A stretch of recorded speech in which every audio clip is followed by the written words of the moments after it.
Good morning, ComFesters. It is an absolutely beautiful day, and we're so happy that you're here this morning. We have an amazing speaker. I think we all know how important it is for our bodies. We only have one. We want to keep it good and healthy. Professor Spira has spoken here in the past. We've been extremely lucky to get him back this year. And I'd like to bring him on stage, and he's going to talk to us about a vegan diet and how to make us healthier, happier human beings. So please help me welcome to the stage Professor Spira.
Thank you. I am Professor Spira, and I practice something called the Mucusless Diet Healing System by Professor Arnold Ehret.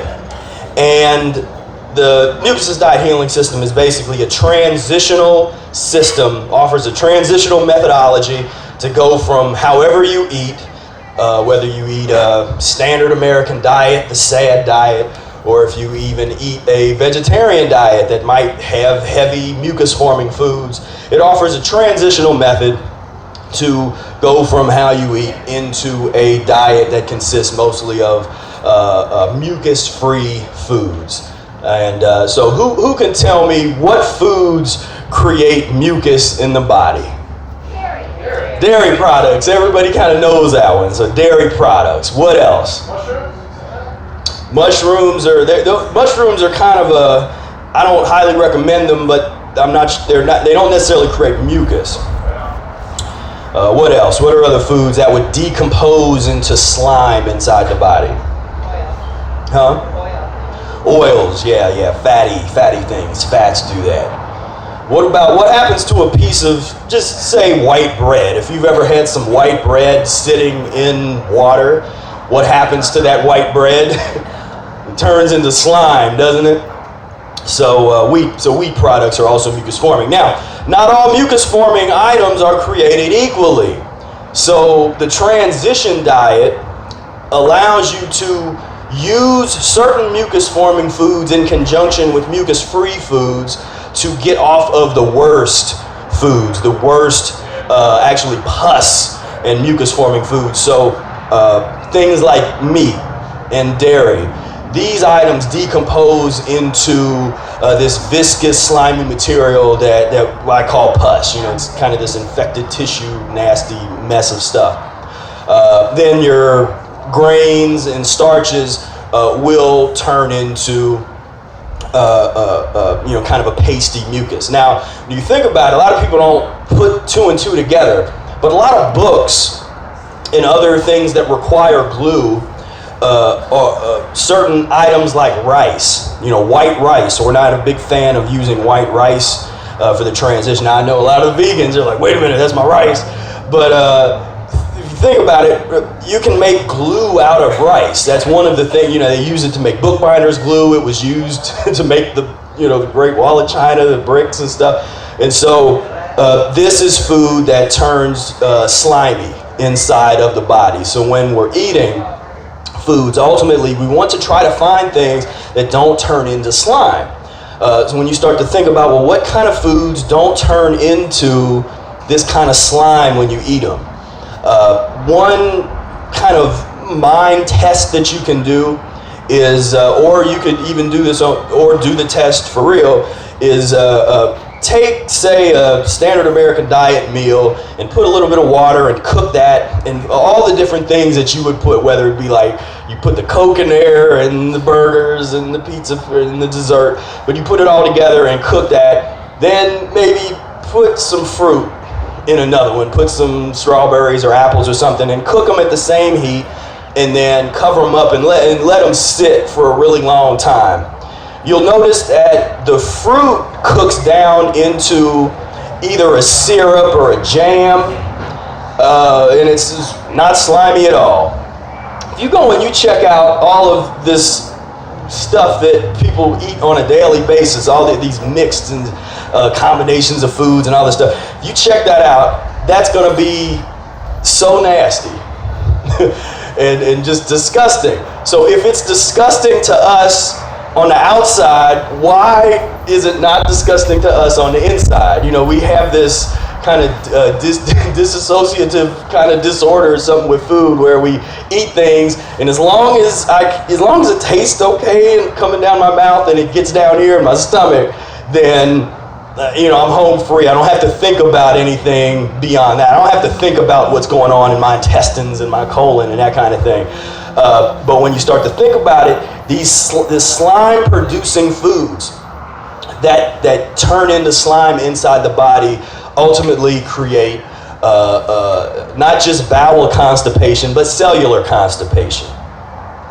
And this is what Professor Arnold Ehret brought to the table, the information that he had discovered back in the early 1900s, late 1800s. And he brought this information to the public, and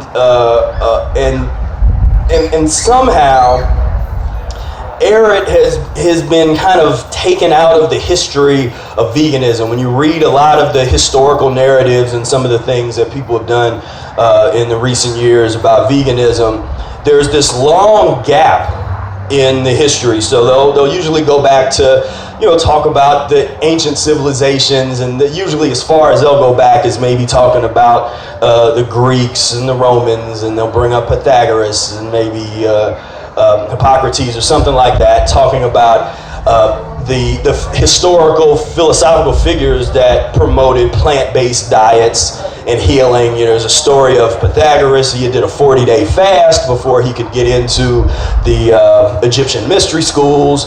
And so there's a whole history there. There's nothing new about a natural diet. It's how we're supposed to eat. We've basically just become so divorced from nature that it is the foundation, in my opinion, of almost all of our problems. And that was the opinion of Arnold Ehret, that the fact that we've gotten away from a natural diet, we forgot where we've come from, we forgot how we're supposed to eat, we forgot how to heal ourselves naturally, and understand that the body actually heals itself when put in the proper situation, when cleansed and freed of all of the mess, and the cause of it, which is the pus and mucus forming foods, the cause of it is taken away, the body has the potential to heal itself.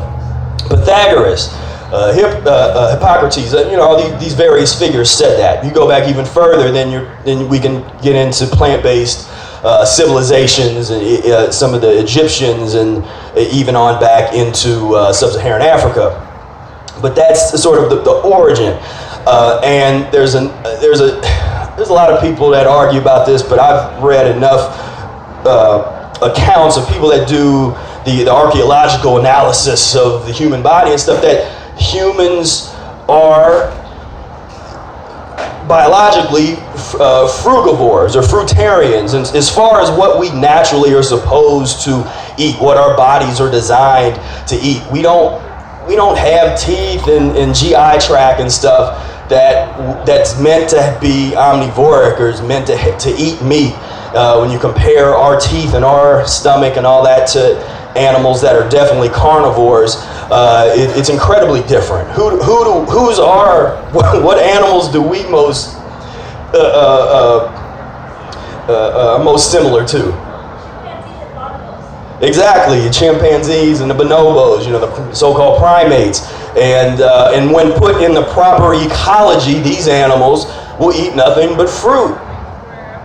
And so in our GI tracts, our teeth is much more like that. So there's a lot of people make those arguments and those observations, and that's all great. But what does it mean, and what is this history that we're living in of a people and a species that have become so divorced from where they come from, so divorced from nature?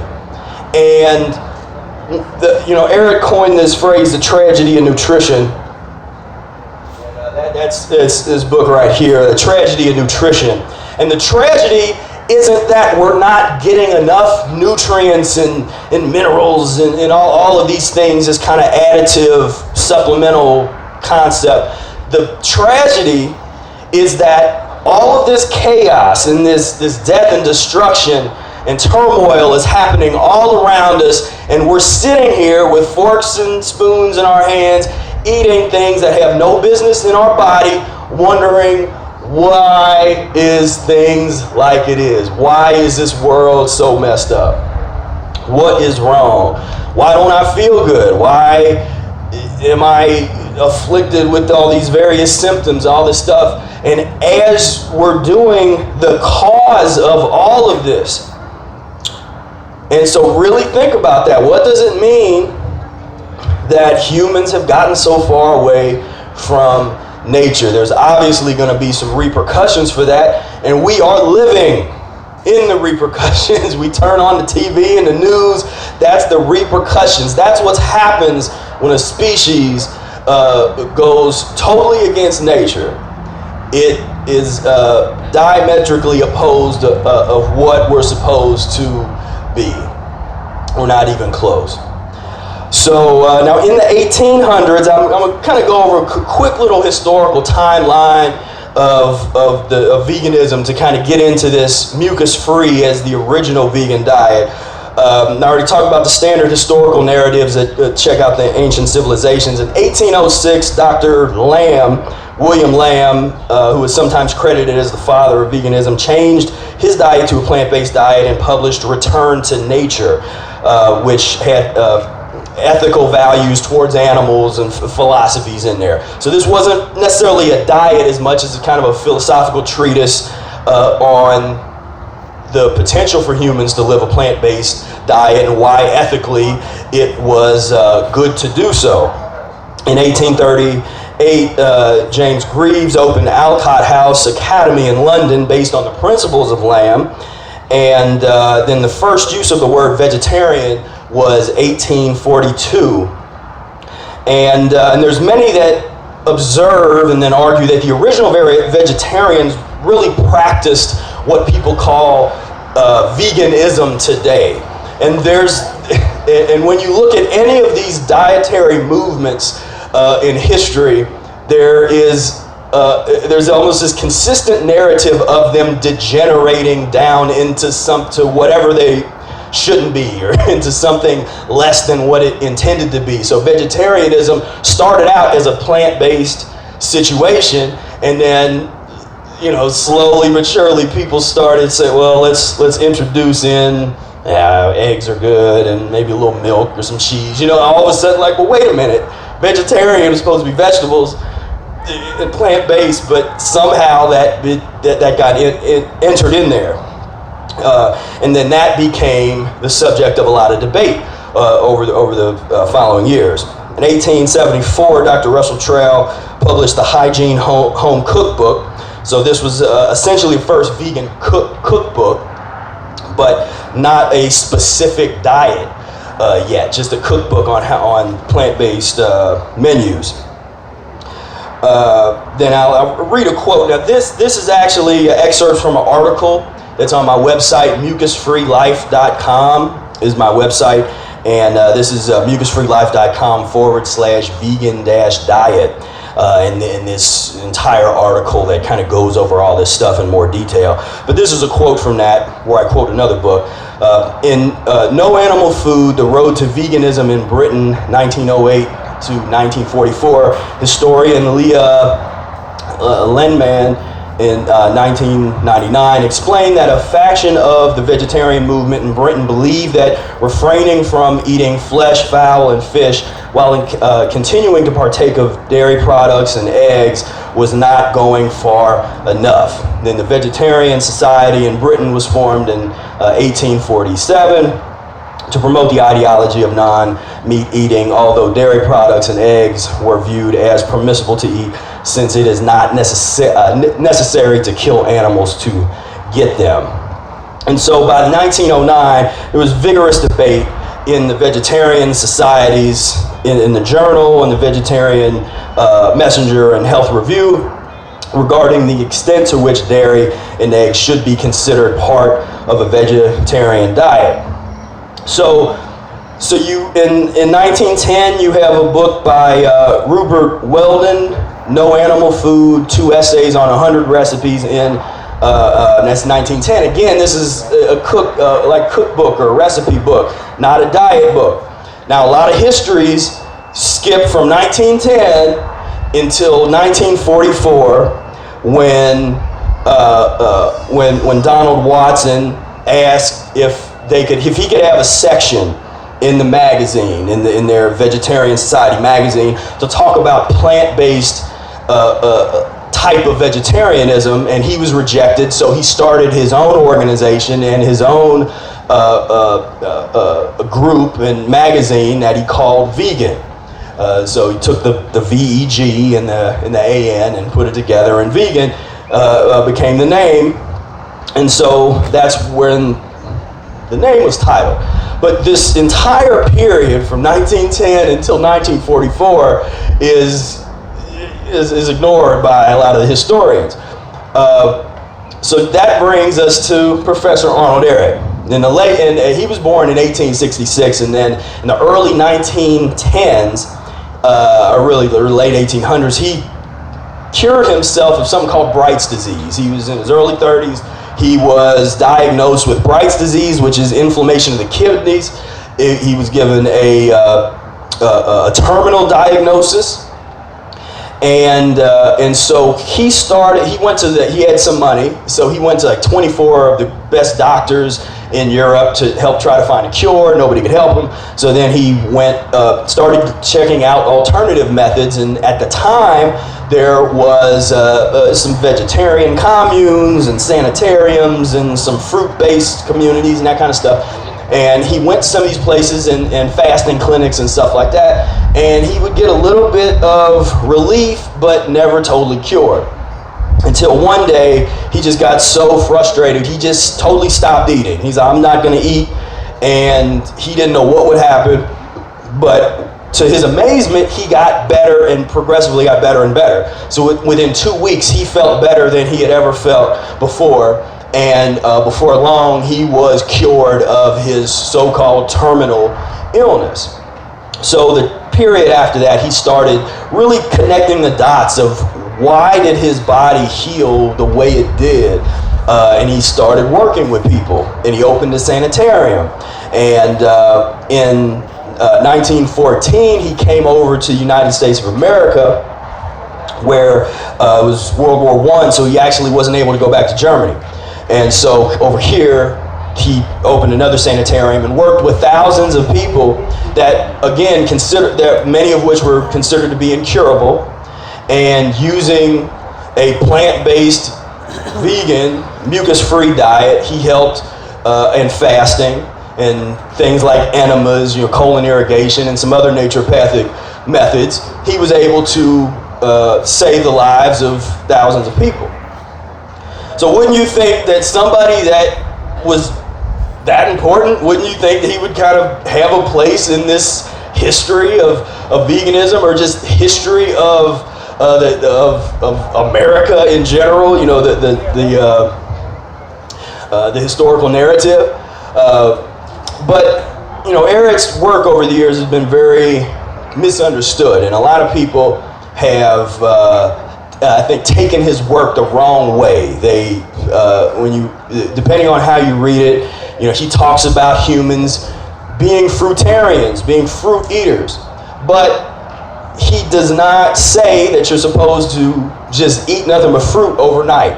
There's entire sections of his book called transition diet. So part of what I've tried to do with my work is really promote the transitional methodology. There's a lot of people out here that's trying to do these extreme fasts and extreme fruit dieting and all this kind of stuff, but there's not a lot of people that are really dedicated to the system. That's the one thing about Professor Arnold Ehret. He has a system.